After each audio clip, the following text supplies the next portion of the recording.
우리 마음을 다시 한번 다짐하겠습니다. 주여 말씀하옵소서. 말씀대로 지켜 행하는 여러분들이 되기를 축복합니다. 나눔지 다 가지고 계시지요. 오늘 설교 제목이 무엇입니까? 하나님의 즐거움에 참여하라. 질문 1번 시작. 사람의 제일 되는 목적은 무엇입니까? 우리가 많이 들은 질문입니다. 학습 세례 받을 때 반드시 우리가 듣게 되는 질문인데, 웨스트민스터 교리문답 1번 질문입니다. 사람의 제일 되는 목적은 무엇입니까? 답은 하나님을 영화롭게 하고 그를 영원토록 즐거워하는 것. 하나님을 영화롭게 하고 그를 영원토록 즐거워하는 것. 함께 영원토록 즐거워하는 것입니다. 질문 2번 시작. 우리가 하나님을 영화롭게 하는 방법은 무엇입니까? 간단히 말하면 하나님의 말씀에 순종하는 것이 하나님을 영화롭게 하는 것입니다. 요한복음 17장 4절 우리 같이 보겠습니다. 시작. 아버지께서 내게 하라고 주신 일을 내가 이루어 아버지를 이 세상에서 영화롭게 하였사오니.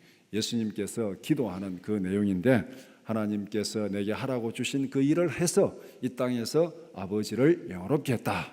그렇다면 우리도 이 땅에서 하나님을 영화롭게 하는 방법은 하나님의 말씀에 순종하는 것, 그것이 하나님을 영화롭게 하는 것입니다. 오늘 누가복음 15장 1절에서 24절 말씀을 읽었습니다. 본문은 하나님이 기뻐하시는 일이 무엇인지를 말씀합니다. 하나님이 기뻐하시는 일을 행하는 것, 그것이 하나님을 영화롭게 하는 것입니다. 그렇게 보면은 오늘 본문 말씀은 하나님을 영화롭게 하고 하나님의 즐거움에 참여하는 방법이 무엇인지를 우리에게 가르쳐 주고 있습니다. 본문이 좀 길기는 한데 세 부분으로 나누어서 함께 살펴보고자 합니다. 첫 번째는 세리와 죄인의 친구, 두 번째는 하나님의 기쁨, 세 번째는 하나님의 사랑입니다. 첫 번째, 세리와 죄인들의 친구. 질문 11번 시작. 유대 사회에서 죄인으로 낙인 찍힌 사람들은 누구입니까? 세리와 창기들, 그리고 가난하고 소외된 사람들, 이 사람들은 그 사회에서 죄인으로 낙인 찍힌 사람들입니다. 병에 걸린 것도 죄가 있어서 병에 걸린 거고, 그러니까 사도행전을 보면은 이 사람이 소경된 것이 부모의 죄입니까? 자기의 죄입니까? 이렇게 질문하고 있잖아요. 그 질문 속에 모든 거 이렇게 태어날 때 무슨 뭐 질병을 가지고 태어났거나 이런 거는 다 죄가 있어서 그렇다. 그런데 그 질문을 받은 그 예수님의 그 답변은 뭡니까? 하나님의 영광을 위한 것이다. 그렇게 답변을 하고 있습니다.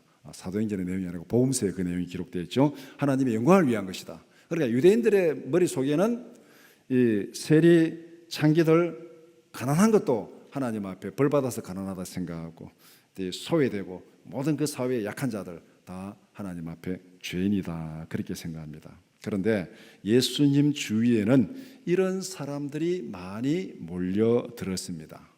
그러면은 그 사회에서 스스로 의인이라고 자부하는 사람들은 누구입니까? 바리새인들과 서기관들입니다. 이런 사회적 구도 속에서 오늘 본문의 갈등이 시작됩니다.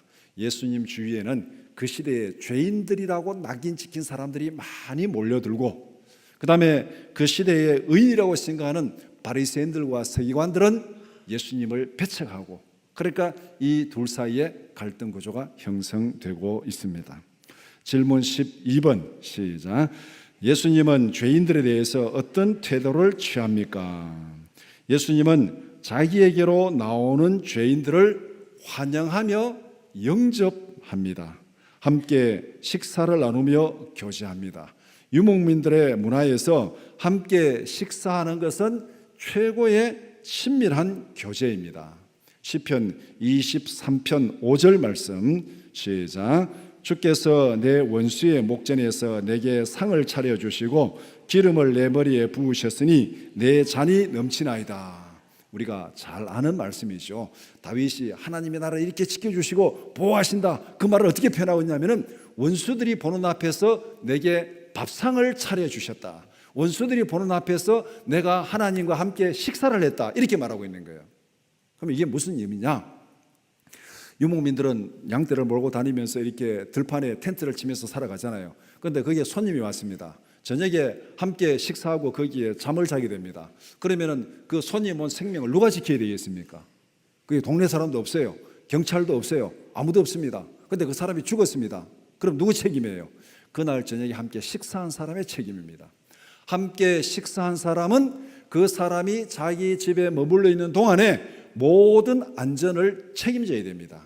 이것이 유목민들의 풍습입니다. 그러니까 함께 식사를 했다는 것은 내가 너의 생명을 책임진다, 이 말이 되는 겁니다. 그 의미를 지금 시편 23편에서 다윗은 하나님께서 원수들이 보는 그 앞에서 나와 함께 식사했다. 그러니까 하나님이 내 생명을 원수들의 손에서 지키시고 보호하신다. 이걸 지금 얘기하고 있는 거예요. 이 정신이 새 언약을 통한 예수님의 성찬으로 이어집니다. 우리가 예수님과 함께 식사를 했습니다. 성찬상에서 예수님과 식사를 했습니다. 그러면은 우리의 생명을 누가 지킨다는 거예요? 예수님이 지키시고 구원하시고 인도하신다는 그 의미가 우리가 바로 성찬에 참여하는 의미입니다. 이런 면에서 이 함께 식사하며 교제한다는 것, 죄인들과 함께 식사하며 교제한다는 것, 이거는 유대인들에게 이거는 엄청난 일입니다. 예수님은 이렇게 이 죄인들을 영접하고 식사하면서 교제하고 있습니다. 왜 예수님은 죄인들을 환영하고 영접합니까? 예수님은 그 이유를 이렇게 말씀합니다. 마가복음 2장 17절 말씀 시작. 예수께서 들으시고 그들에게 이르시되 건강한 자에게는 의사가 쓸데없고 병든 자에게라야 쓸데있느니라. 나는 의인을 부르러 온 것이 아니요 죄인을 부르러 왔노라 하시니라. 예수님께서 죄인을 환영하고 영접하고 그들과 교제하는 이유는 예수님이 이 땅에 오신 목적이 의인을 부르러 온 것이 아니고 죄인을 불러서 구원하러 왔다. 예수님께서 이 땅에 오신 목적대로 예수님은 죄인을 불러서 구원하시는 그 일을 충실하게 수행하고 있습니다. 질문 13번 시작. 바리새인들과 서기관들은 예수님의 행동을 어떻게 평가합니까? 수군거리고 있습니다. 예수님 행동을 비난하고 배척합니다. 왜냐하면 유대인들은 죄인들과 교제하는 것을 금지합니다. 그런데 예수님은 죄인들을 영접할 뿐만 아니라 식사까지 하면서 교제합니다. 식사한다는 것, 이방인들과 식사한다는 것, 이게 얼마나 심각한 문제인지 사도행전에 보면은 베드로가 고넬료의 초청을 받고 그 집에 가는 거 굉장히 힘들어하고 안 간다 하다가 나중에 성령이 가라고 시키니까 사람들을 데리고 갑니다. 혼자 가면 또 어떻게 될까? 데리고 가가지고 식사를 하고 말씀을 전하니까 성령의 충만을 받게 됩니다. 그 다음에 그것이 예루살렘에서 문제가 됩니다. 문제가 되니까 또 설명하게 되고, 이런 것을 보면은 이 유대인들이 자기들이 죄인이라고 딱 제외시킨 사람들, 세리, 창기, 죄인, 그 다음에 뭐 병자, 소외된 자, 이방인들, 이런 자들과 함께 식사하고 교제하는 것, 그들은 엄격하게 금지하고 있습니다. 여기서 초점은 죄인에 대한 기준입니다. 바리새인들은 그들의 사회적 통념으로 죄인들을 판단합니다. 자기들이 죄인이라고 규정한 사람들과는 교제를 금지합니다. 그런데 예수님은 사회적인 통념이 아니라 하나님의 기준으로 판단합니다. 하나님의 관점에서 보면은 모든 사람들은 다 죄인입니다. 의인은 없나니 한 사람도 없다. 세리들뿐만 아니라 바리새인들과 서기관들도 다 죄인입니다. 바리새인들, 서기관들이 보기에는 자기들 빼고 나머지는 다 죄인인데, 예수님이 보기에는 세리들뿐만 아니라 바리새인들과 서기관들도 다 죄인입니다. 하나님은 자신의 죄를 깨닫고 돌아오는 죄인을 기뻐하시고 사랑하십니다. 다 죄인인데 그 중에서 자기 죄를 뉘우치고 돌아오는 자들, 그들을 하나님께서 사랑하십니다. 이런 하나님의 마음을 누가복음 15장은 세 개의 비유를 들어서 강조하면서 설명하고 있습니다. 두 번째, 하나님의 기쁨. 질문 21번 시작. 잃어버린 양과 드라크마를 찾는 사람은 누구를 상징합니까? 죄인을 찾아 나선 예수님을 상징합니다. 바리새인들이 죄인을 환영하고 교제하시는 예수님의 행동이 잘못되었다고 비난하고 수군거리고 배척합니다. 예수님은 그들의 수군거림과 비난을 알고 하나님의 마음이 어떤 것인지를 말씀하고 있습니다. 이것이 3절 이하에 기록된 세 개의 비유입니다. 3절에 뭐라고 말씀합니까? 예수께서 그들에게 이 비유로 이르시되, 죄인들을 영접하고 환영하고 교제하는 그 예수님의 행동을 수군거리고 비난하고 배척하는 그들에게 예수님께서 이 비유로 가르쳐 주고 있다는 것입니다. 하나님의 마음이 어떤 것인지를 그들에게 가르쳐 주고 있습니다. 비유의 주인공은 잃어버린 것을 찾는 사람의 간절한 심정을 표현하고 있습니다. 아마 여러분들 소중하게 생각하는 것을 잃어버렸던 경험이 있습니까? 잃었다가 못 찾는 경우도 있고 찾은 경우도 있겠지만, 예전에 흔히 애들이 어릴 때 잃어버려가지고 막 동네 부르면서 찾아다닌, 그때 아마 애타게 찾아다닌 그런 기억들도 있을 수 있고, 또 요사이는 소중하게 여기는 것이 뭐겠습니까? 자주 잃어버리는 거 보니까 휴대폰인 것 같아요. 사람들이 휴대폰만큼 소중하게 생각하는 게 없죠. 휴대폰은 늘 내 몸에 있어야 되고 내 손에 있어야 되고 늘 즐거워하고 주야로 묵상하는 게 휴대폰입니다. 아침에 일어나면 보고, 버스 안에서도 보고, 지하철 안에서도 보고, 자기 전에서도 보고, 정말 휴대폰을 사랑하고 주야로 묵상하는 도다가 딱 맞는 그 말씀인데, 이게 정말 애지중지. 근데 주머니에 놔뒀다 빠지는 수도 있고, 식당에 놔뒀다 빠지는 수도 있고, 되게 빠지는 수가 있잖아요. 그러면 휴대폰을 막 찾아 나서잖아요. 왜? 휴대폰에 모든 연락처가 다 들어있으니까. 그거 잃어버리면 이제 연락도 안 돼. 이제 우리는 기억을 못 하잖아요. 요새는 하도 기계가 발달해가지고 기억할 필요가 없습니다. 그러니까 이 기억력이 다 거의 쇠퇴해 있어요. 저도 휴대폰 딱 잃어버리면요, 마누라한테 전화도 못 합니다. 번호를 기억을 못 하니까. 근데 예전에 저희 할머니 한글을 모릅니다. 숫자를 모릅니다. 그런데 이분이 자식들 생일은 말할 필요도 없고 손자들 생일까지 다 기억하고 있어요. 야, 정말 신기합니다. 마지막에 할머니께서 이 무릎이 아팠어요. 요새 같으면 무릎 수술해가지고 막 많이 걸어 다녔을 텐데, 그때는 이 무릎 수술을 못하니까 무릎이 아파가지고 하여튼 수년을 집에서 누워가지고 출입을 못했습니다. 그러면 수년을 방 안에 누워 있으면은 우리가 지금 날짜 가는 거 모르잖아요. 달력도 모르는데. 그런데 이분이 누워가지고 오늘 누구 생일인데 가시더라고요. 저는 그걸 보고, 도대체 어떻게 수년을 방에 누워 있으면서 날짜 가는 걸 알고 누구 생일인 것을 기억할까? 저는 아직까지도 불가사의입니다. 근데 오늘 우리는 휴대폰 잃어버리면 다 잃어버립니다. 다 잃어버립니다. 그러니까 휴대폰 잃어버리고 막 찾아다닐 때 그 애타는 심정, 여러분들 한두 번은 경험해 보셨는지 모르겠습니다. 죄인을 불러서 구원하러 오신 예수님의 심정이 바로 이런 것이다. 그것을 오늘 이 비유를 들어서 예수님께서 말씀하고 있습니다. 질문 22번 시작. 잃어버렸던 양과 드라크마를 찾은 것은 무엇을 상징합니까? 죄인이 회개하고 돌아온 것을 상징합니다. 오늘 말씀 7절 말씀 우리 한번 같이 읽어보겠습니다. 시작. 내가 너희에게 이르노니 이와 같이 죄인 한 사람이 회개하면 하늘에서는 회개할 것이 없는 의인 99으로 말미암아 기뻐하는 것보다 더하리라. 밑에 또 10절 말씀 시작. 내가 너희에게 이르노니 이와 같이 죄인 한 사람이 회개하면 하나님의 사자들 앞에 기쁨이 되느니라. 죄인이 돌아온다는 것은 잃어버렸던 하나님의 것을 찾는 것입니다. 모든 사람들은 하나님의 형상대로 만들어진 하나님의 피조물입니다. 하나님의 것입니다. 그런데 이들이 하나님께 불순종하여 하나님을 떠나갔습니다.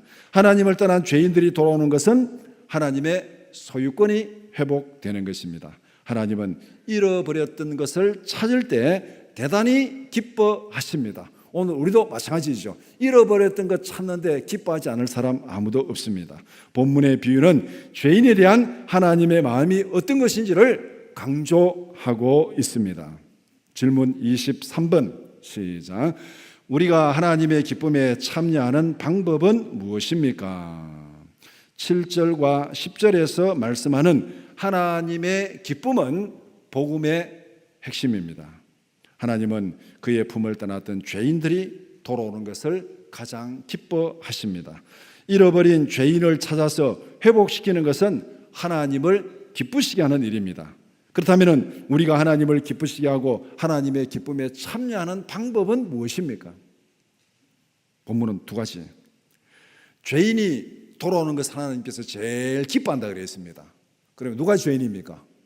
하나님 앞에서 의인은 없나니 한 사람도 없다. 다 죄인입니다. 저를 포함한 모든 사람들이 죄인입니다. 그러면 하나님을 기쁘시게 하는 방법이 뭐겠습니까? 제일 쉬운 거 첫 번째, 내 자신이 죄를 회개하고 하나님께 돌아가는 것. 이것이 하나님을 기쁘시게 하는 거예요. 다른 사람 볼 거 없습니다. 내가 회개하고 하나님께로 돌아가는 것, 내가 하나님께로 돌아가는 것 자체가 하나님을 기쁘시게 하는 것입니다. 내가 회개하고 하나님의 말씀에 순종하는 것이 하나님을 영원롭게 하는 것입니다. 이거는 다른 사람의 동의를 구할 필요도 없고 다른 사람의 협조를 구할 필요도 없고 돈이 많이 필요한 것도 아니고 그냥 내가 하나님 앞에 작정하고 회개하고 나가면 되는 거예요. 이것이 하나님을 기쁘시게 하고 하나님을 영원롭게 하는 것입니다. 두 번째는 하나님을 떠나서 방황하는 영혼들을 찾아서 하나님께로 인도하는 것. 이것이 하나님을 기쁘시게 하고 하나님을 영원롭게 하는 것입니다. 이런 면에서 전도는 하나님의 기쁨에 참여하는 구체적인 방법입니다. 하나님은 죄인들이 돌아오는 것을 가장 기뻐하십니다. 그러니까 죄인의 내가 돌아가는 것이 하나님의 기쁨이고 또 우리 주위에 있는 죄인들을 하나님께로 인도하는 것이 하나님의 기쁨이고 하나님의 기쁨에 참여하는 방법입니다. 가까운 데서부터 하나님을 영원롭게 하고 하나님을 기쁘시게 하는 우리 모두가 되기를 축복합니다. 세 번째, 하나님의 사랑입니다. 질문 31번 시작. 둘째 아들이 꿈꾸는 인생은 어떤 것이었습니까? 아버지의 간섭을 떠나서 인생의 자유를 마음껏 누리는 것이었습니다. 이것이 철없는 청춘들의 로망입니다. 아마 여러분들이 젊을 때도 그런 생각을 가졌겠죠. 야, 좀 제발 잔소리하고 감시하는 아버지, 어머니 밑에서 떠나서 좀 혼자 살았으면 좋겠다. 그런 생각을 아마 여러분들 가지셨을 것입니다. 또 여러분들의 자녀들 이제 대학 들어가고 좀 이렇게 취직하고 있으면은 나 이제 혼자 살래요. 아마 그렇게 하는 애들 있죠. 원룸이라도 얻어가지고 아버지 어머니 간섭에서 벗어나서 혼자 살기를 원하는 사람들 있습니다. 그럴 때 혼자 살아라, 나가라. 돈이 있어야 나가죠. 그러니까 아버지에게 돈 달라 하잖아요. 방 얻어주세요, 나가게. 네가 얻어라. 그렇게 얘기하잖아요. 자유를 누리기 위해서는 돈이 필요합니다. 아버지의 간섭은 받기 싫고 아버지의 돈은 필요했습니다. 그래서 아버지에게 자신이 받을 상속분을 미리 달라고 요구합니다. 그런데 이런 아들의 행동은 그때 당시의 사회적인 관습에서는 도저히 있을 수 없는 행동입니다. 그 시대의 사회적 풍습은 살아있는 아버지에게 상속을 요구할 수 없습니다. 살아있는 아버지에게 상속을 요구하는 것은 아버지를 죽이는 행위입니다. 죽이는 행위. 요사이는 뭐 재산이 많은 분들 이렇게 뭐 상속세에 의해 걱정이 돼가지고 미리 이렇게 이제 다 물려주는 그런 그가 있잖아요. 그래서 우리 교회당 이 부지를 살 때도 이 땅을 가지신 땅 주인이 재산이 굉장히 많았대요. 부동산이 여러 군데 있어가지고 자기가 이제는 좀 나이도 들었고 이 상속분 그냥 주면 안 되니까 이걸 팔아가지고 현찰로 애들에게 분배를 해줘야 되겠다. 그래서 이 땅을 판 거예요. 그래서 우리 교회가 이 땅을 산 거고. 그러니까 요사이는 이 상속세 걱정을 해가지고 미리 이렇게 재산을 나눠주는 경우도 있지만은 이때 당시에는 상속세가 없었습니다. 그러니까 농사 짓다가 아버지가 돌아가시면은 자연스럽게 그 아들들에게 상속이 딱 물려가고, 이 살아있는 아버지에게 상속을 달라는 것은 아버지 보고 죽으라는 얘기고 아버지를 죽이는 얘기, 그런 불효자입니다. 그러니까 지금 이 본문에서 아들이 아버지에게 재산을 달라는 것은 오늘 어쩌다 신문에 나는 사건 중에서 아버지의 재산을 어떻게 하기 위해서 아버지를 죽였다는 그런 페르나의 기사가 어쩌다 한 번씩 나는 경우가 있잖아요. 바로 그 행동, 아버지의 돈을 가지기 위해서, 재산을 가지기 위해서 아버지를 죽인 행동, 그것이 지금 오늘 이 본문의 둘째 아들이 한 행동입니다. 아버지에게서 돈을 받아낸 아들은 멀리 외국으로 떠났습니다. 아예 아버지 간섭을 안 받기 위해서. 멀리 외국으로 떠났다는 것을 어떻게 알 수 있는가? 그 상황을 이렇게 보면은 돼지를 치는 곳으로 갔습니다. 돼지를 치는 곳. 유대인들은 돼지를 치지 않습니다. 부정한 동물이기 때문에. 그런데 돼지를 치는 곳은 유대의 경계를 넘어서 이방 땅으로 갔다는 거예요. 오늘날 말하면은 멀리 이민을 갔다는 얘기입니다. 인생의 자유가 이런 것이라고 생각하고 아버지 재산을 다 받아가지고 멀리 이민을 간 그 아들은 이제는 아버지의 간섭을 떠나서 내 마음껏 먹고 마시고 즐기고 그렇게 살아가리라, 그렇게 살았습니다. 이런 탕자의 모습은 범죄한 인간들의 전형적인 모델입니다. 질문 32번 시작. 세상의 쾌락에 빠진 아들은 어떤 고통을 당하게 되었습니까? 아버지로부터 강탈하다시피 한 돈을 다 탕진했습니다. 자신은 돈을 벌어본 적도 없고 돈을 벌 능력도 없었습니다. 설상가상으로 그 땅에 큰 흉년이 들었습니다. 먹고 살 길이 없어서 한 사람의 집에 머슴으로 들어갑니다. 그러니까 노예로 들어가는 것이죠. 자유를 꿈꾸고 떠났던 인생이 자유를 다 잃어버리고 이방 땅에서 어떤 사람의 노예로 들어간 것. 인생을 마음껏 누리면서 자유를 만끽하기 위해서 돈을 받아서 멀리 떠났는데 마지막 남은 것은 돈도 다 잃어버리고 자유도 다 잃어버리고 이제는 노예로 들어가가지고 구속된 삶을 살게 되는 거예요. 그리고 유대인으로서는 도저히 할 수 없는 돼지 치는 일을 하고 있습니다. 이 사람도 유대인이잖아요. 그런데 돼지를 부정한 동물로 생각하는데 자기가 지금 돼지 치는 일을 하게 되는 거예요. 자유가 없습니다. 지금 돼지우리에서 돼지와 함께 쥐엄 열매를 서로 먹으려고 쟁탈전을 벌이는 것, 이미 볼일 다 본 거예요. 볼일 다 본 거예요. 16절에 아버지를 떠난 아들은 돼지와 함께 밥그릇 싸움을 하는 신세가 되었습니다. 17절에 돼지가 먹는 쥐엄 열매도 없어서 굶어 죽게 되었습니다. 이것이 아버지를 떠나서 자유를 꿈꾸던 인생의 비참한 모습입니다. 이 사람은 어떤 사람의 노예로 갔는데 그 사람을 들로 보냈습니다. 사람이 사는 데가 아니고 짐승이 사는 들로 보냈고, 그 다음에 먹을 것도 주지 않았습니다. 무엇을 의미합니까? 죽은 거예요. 이 아들은 그 사람들이 사는 사회에서 배척을 당하고 죽은 거예요. 들로 보내고 먹을 것을 주지 않았다는 것은 죽은 겁니다. 그러니까 돼지하고 같이 먹을 것을 쟁탈전을 벌이는 돼지의 신세가 된 겁니다. 아버지를 떠나서 멋있는 인생을 꿈꾸던 그 아들의 비참한 모습입니다. 인생의 자유는 고사하고 굶어 죽게 되는 비참한 고통 속에 버려졌습니다. 아버지를 떠나 불순종한 결과가 바로 이것입니다. 하나님을 떠난 죄인들의 마지막 모습은 영원한 고통과 죽음입니다. 질문 33번 시작. 아들은 어떤 상황에서 자신의 잘못을 회개하고 돌아갑니까? 굶어 죽을 수밖에 없는 자리에서 그때서야 아버지 집을 생각합니다. 아버지 집에서 자신이 누렸던 풍족함을 생각합니다. 자신이 무엇을 잘못했는지 처절하게 깨닫게 됩니다. 이제는 모든 권리를 다 포기하고 아버지께로 돌아갑니다. 모든 권리를 다 포기했다는 것이 뭐겠습니까? 이제는 아버지 아들이라고 불려지는 그것조차도 감당하지 못하겠습니다. 나를 품꾼의 하나로 보소서, 나를 노예로 보라고 그렇게 지금 얘기하면서 돌아가는 것, 그걸 이제 다 포기하고 아버지께로 돌아가는 거예요. 돼지우리에서 일어난 회개는 이렇게 진행됩니다. 이 아들은 돼지우리에서 지금 회개하고 돼지우리에서 부흥을 경험하고 있는 거예요.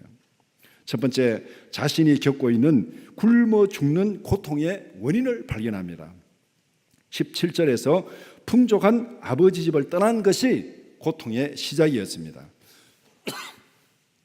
두 번째는 자신의 죄를 인정하고 아버지께 용서를 구합니다. 18절에 아버지, 내가 하늘과 아버지께 죄를 지었사오니. 19절에 나를 품꾼의 하나로 보소서. 떠날 때 그 당당한 모습, 아버지 앞에 가서 재산 달라고 요구하는 그 아들의 당당한 모습은 다 사라지고 이제는 아들이라는 그 이름조차도 내가 감당하지 못하겠습니다. 나를 품꾼의 하나로 여겨주십시오. 그렇게 돌아옵니다. 자신의 죄를 인정하고 모든 걸 다 포기하고 아버지께 용서를 구하는 그 모습으로 돌아오는 거예요. 세 번째, 비참한 고통의 자리에서 일어나 아버지 품으로 돌아갑니다. 20절, 이에 일어나서 아버지께로 돌아가니라. 회개는 뉘우치는 단계에서 끝나는 것이 아닙니다. 뉘우치고 그 자리에서 돌아서서 가는 거예요. 돌아서서 가는 것. 진정한 회개는 자신의 잘못을 뉘우치고 하나님께로 돌아가는 것입니다. 질문 34번 시작. 아버지는 재산을 탕진하고 돌아오는 아들을 어떻게 대우합니까?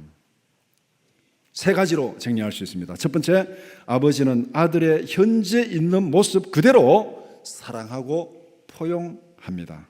20절에 돼지우리에서 돌아오는 아들에게 아들이 막 흘리는 것을 보고도 측은히 여겨서 달려가서 목을 안고 입을 맞춥니다.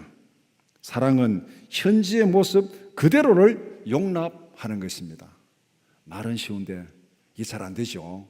현지에 있는 모습 그대로 용납하는 게 이게 참 잘 안 됩니다. 그런데 사랑은 현지에 있는 모습 그대로 용납하는 것. 이 아들이 어디에서 지금 돌아오고 있습니까? 돼지우리에서 돌아오고 있죠. 돼지우리에서 돼지와 함께 먹을 것을 서로 먹으려서 그걸 같이 뒹굴었다는 거잖아요. 그러면은 그 옷이 뭐를 입은지 모르지만 옷에 뭐가 묻었겠습니까? 돼지똥이 둘러붙어가지고 덕지덕지 붙어 있겠죠. 그런데 돌아오는데 뭐 새 옷을 사입을 돈이 있었습니까? 먹을 것도 없는데 어떻게 돈을 있어 옷을 사입겠습니까? 그 그대로 입고 지금 오는 거예요. 그런데 동물의 똥 냄새가 지독한데 제가 보기에는 그 중에서 돼지 똥 냄새가 억수로 지독합니다. 이 말을 못 믿겠거든. 어제 그 돼지 치는 우리에 가서 한번 맡아보시기 바랍니다. 아주 지독해요. 그런데 아버지는 그거 따지지 않고 멀리서 보고 측은히 얘기해서 달려가서 목을 안고 입을 맞췄습니다. 그 똥냄새 나는 그 아들에게. 우리는 어떻게 할까요? 애들이 밖에 나가서 막 이렇게 치즈방 묻혀들면 들어오지마 옷 벗고 그 다음 마당에 수도가에 가서 휘 해가지고 씻겨가지고 집에 들라 보내는 게 이게 일상적으로 보는 거잖아요. 그런데 잃어버렸다 돌아온 아들 아버지가 이렇게 달려가가지고 그 행편 불문하고 그렇게 환영하고 영접합니다. 두 번째, 아버지는 아들이 잃어버렸던 모든 것을 회복시켜 줍니다. 22절에 제일 좋은 옷을 입히고 손에 가락지를 끼우고 발에 신을 신깁니다. 죄의 종으로 돼지우리에 던져졌을 때 잃어버렸던 모든 것을 회복시켜 줍니다. 여러분들 우리 현관에 이 탕자의 귀향 그 그림이 있죠. 렘브란트가 그린 그림이 있는데 그 그림을 보시면 돌아온 아들의 그 모습, 몰골이 참 형편없고 발에 신발이 없습니다. 그러니까 가락지 다 팔아먹었겠죠. 아들에게 준 가락지 다 팔아먹었을 것이고 신발 벗겨지고 그 다음에 머리 깎이고 옷 다 벗겨지고 모든 걸 다 잃어버리는 거예요. 죽음이었죠. 죽음에서 돌아온 거예요. 그런데 아버지는 그 아들에게 제일 좋은 옷을 입히고 가락지를 끼우고 신발을 신겨주었습니다. 아들로서 모든 지위를 다 회복시켜 주었습니다. 나를 품꾼의 하나로 보소서 했지만은 아버지는 쓸데없는 소리 하지 마라, 다 회복시켜 주었습니다. 세 번째는 잔치를 열어서 함께 기뻐하고 즐거워합니다. 23절에 살찐 송아지를 끌어다가 잡으라, 우리가 먹고 즐기자. 사랑은 함께 기뻐하고 함께 즐거워하는 것입니다. 탕자를 향한 아버지의 사랑은 죄인을 향한 하나님의 사랑입니다. 탕자를 기다리고 품에 안으신 아버지의 모습은 우리를 향하신 하나님의 마음입니다. 하나님의 마음을 알고 하나님께로 돌아가는 우리 모두가 되기를 축복합니다. 말씀을 정리해 봅시다. 인간의 제일 되는 목적은 무엇입니까? 하나님을 영화롭게 하고 그를 영원토록 즐거워하는 것입니다. 간단히 말하면은 하나님의 영원한 즐거움에 참여하는 것, 이것이 우리 인생의 최고의 목적입니다. 하나님의 영원한 즐거움에 참여하는 것. 여기에 참여하지 못하면은 영원한 고통에 떨어집니다. 우리 인생의 마지막 목적지, 우리의 목표는 하나님의 영원한 즐거움에 참여하는 것입니다. 우리가 하나님의 즐거움에 참여할 수 있는 방법은 무엇입니까? 오늘 본문에 있는 세 개의 비유를 통해서 두 가지로 정리할 수 있습니다. 첫 번째, 회개하고 하나님의 품으로 돌아가는 것입니다. 하나님은 죄인이 회개하고 돌아오는 것을 기뻐하십니다. 회개하고 하나님께 나아갈 때 하나님의 즐거움에 참여할 수 있습니다. 지금 내가 어떤 형편에 있든지 어떤 상황에 있든지 그것은 중요하지 않습니다. 하나님께로 회개하고 돌아가면 하나님께서 측은히 여기시고 달려와서 목을 안고 입을 맞추고 영접하고 환영할 줄 믿습니다. 두 번째는 하나님이 기뻐하시는 일을 깨닫고 그 일에 순종하는 것입니다. 하나님은 무엇을 기뻐하신다고 말씀하셨습니까? 하나님은 죄인이 회개하고 돌아오는 것을 대단히 기뻐하신다고 말씀하셨습니다. 복음을 전하는 것은 하나님의 기쁨에 참여하는 구체적인 방법입니다. 죄인이 돌아오는 거 기뻐하니까 내가 죄인이니까 하나님께 돌아가고 우리 주위에 하나님을 알지 못하는 죄인들에게 복음을 전해서 그들을 하나님께로 인도하는 것, 이것이 우리가 하나님을 기쁘시게 하고 하나님의 기쁨에 참여하는 방법입니다. 하나님의 기쁘심에 참여하는 것이 우리 인생의 최고의 목적이고 마지막 목적지입니다. 하나님이 기뻐하시는 일을 깨닫고 그 일에 몸과 마음을 들여 헌신하는 우리 모두가 되기를 주님의 이름으로 축원합니다. 기도드리겠습니다.